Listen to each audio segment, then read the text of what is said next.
The most interesting aspect of that ceremony was the symbolism in that both the Ukrainian and the Russian delegations did not sign the same paperwork. The Russian defense minister signed papers that were countersigned by the Turkish defense minister, and then the Ukrainian minister for infrastructure signed papers that were countersigned by the Turkish defense minister.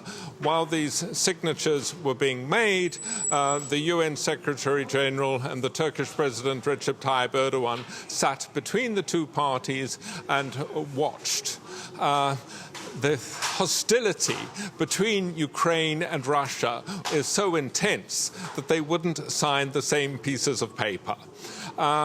When it came to the speeches congratulating this deal, UN Secretary General Antonio Guterres hailed the deal as a beacon of hope in the Black Sea because it would bring relief to people on the verge of famine around the world. He said the deal must be fully implemented because the world needs it to meet its food crisis.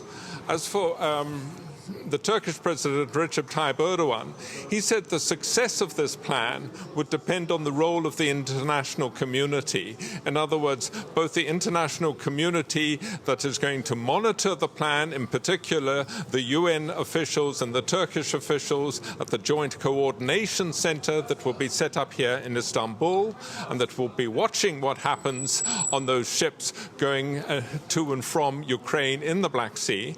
And then Erdogan said he hoped that this deal will revive the peace process. He wouldn't go further than that. Earlier this week, Antonio Guterres had said that while this deal is promising, peace is a long way off.